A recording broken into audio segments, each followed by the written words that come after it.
Have you ever noticed how some relationships have just been turned into a big mess? Have you ever noticed how messy some relationships can get? I like to frequent coffee shops. And there was an occasion not very long ago that a couple walked in, ordered a coffee, and they sat down in a couple of very nice, comfy chairs. And they sat there drinking their coffee, not saying a single word to each other. And I remember thinking, isn't it cool? They just love being in each other's company.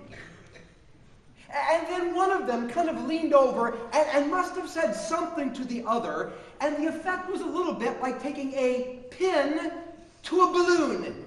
There was a big pop and an explosion, and the next thing a conversation broke out. Well, not really a conversation. It was really more like a heated exchange. Dare I call it an argument, right in a coffee shop.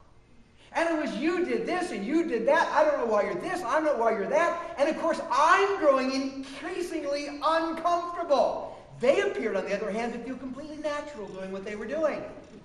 And you could see other people shooting little glances and shaking their head. That relationship was a mess.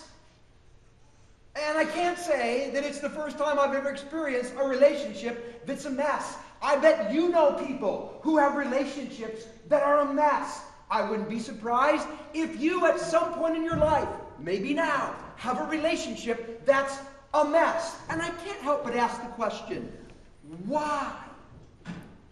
What's at the core that would cause a relationship, which I assume began on a happy note, began in a good way, what at the core would cause a relationship to become so incredibly messy? Just messes everywhere. What is it at the core that causes that to happen? You know, it's interesting. When you turn to the Bible, you get an incredible amount of insight into life. And if we hit the rewind button all the way back to the very first book of the Bible, that's the book of Genesis, and we look at the very first people that were on the planet, we get some powerful insights into what it is that makes relationships so messy and what is really at the core.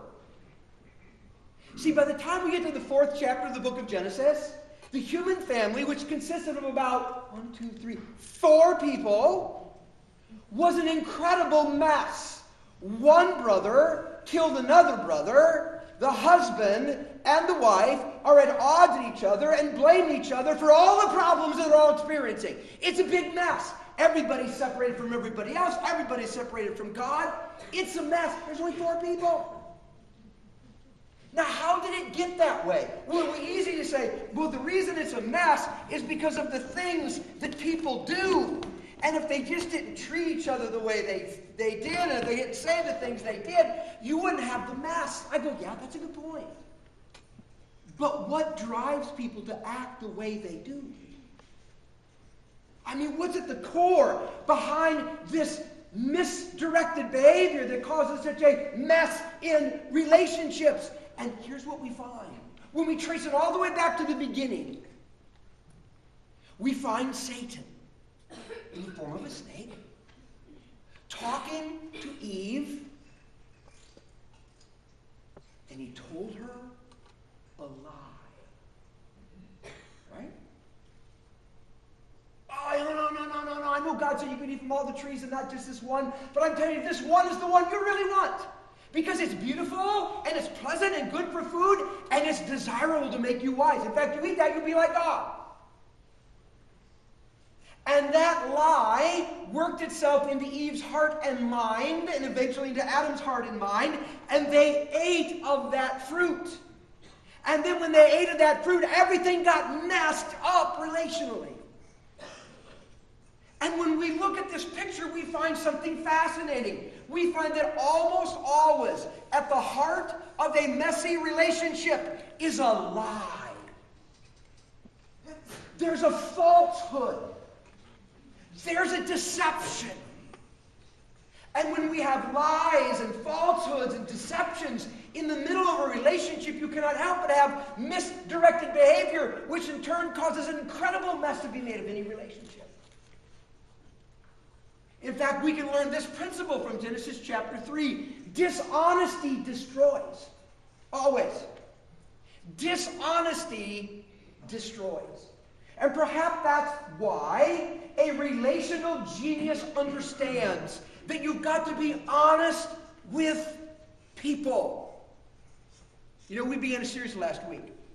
And we called the series, How to Become a Relational Genius. A relational genius is someone who knows how to maximize relationships. A relational genius can take a good one and just maintain it and keep it healthy. A relational genius can take a withering relationship and breathe life back into it. A relational genius can even take a dead relationship and bring it back to life again. Unbelievable power of a relational genius. You know what we learned last week? Anybody can be a relational genius. Anybody. Turns out it doesn't take an Einstein-like IQ. Doesn't take a certain personality type that you had to be born with. It doesn't even take some sort of rare ability that's just programmed into your genes.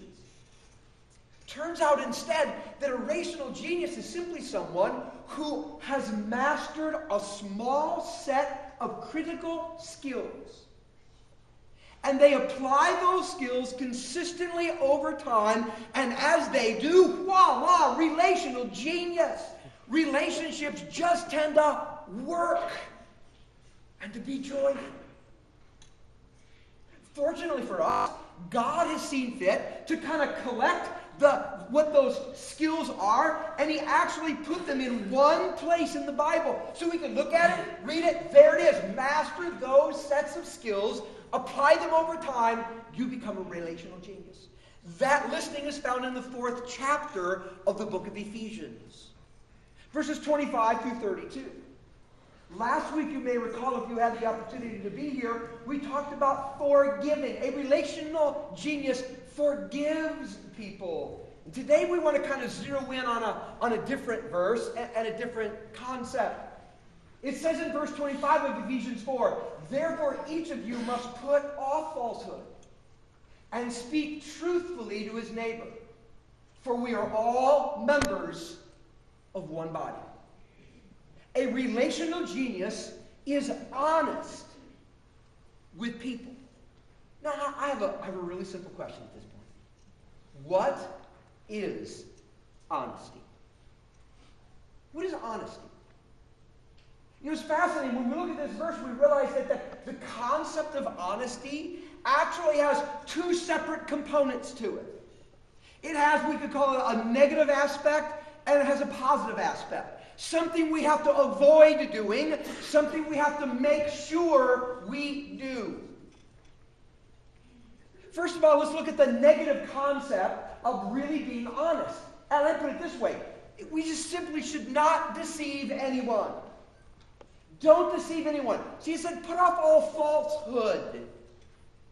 The word falsehood is a really great big word. Does it mean lies? Yes, it means lies. But it means more than that. You know what else it means?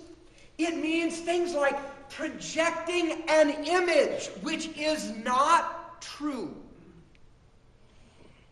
It means trying to make other people think something is true when it's really not true. About things, about situations, about oneself. That's dishonest. It's deception. And this is what we need to put off. To try to appear that something is one way and make it look away when we actually know it's a different way.